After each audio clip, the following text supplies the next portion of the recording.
Na hii ni Vunja Ukimya TV kwa habari zetu mbalimbali. Usiache kusubscribe, kulike na kucomment. Babangu ni mchungaji.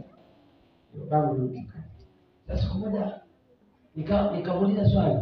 Kuna jina ambalo alikuwa anaitwa akiwa kule kwao. Alikuwa anaitwa Nikuswive.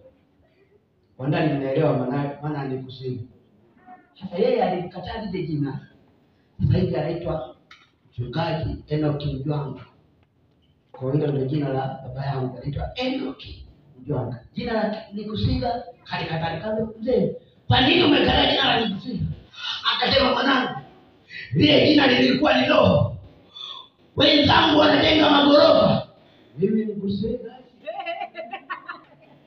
Wenzangu wananunua nguo mpya, mimi Nikuswive. Wenzangu wanamwabudu Mungu kwa roho na kweli, mimi nashangaa. Yaani nilijikuta hata nikiingia kanisani mimi ni mtu wa kushangaa. Naangalia maendeleo ya watu, mimi kazi yangu ni kushangaa. Mimi nenda kavana miwani kapendeza.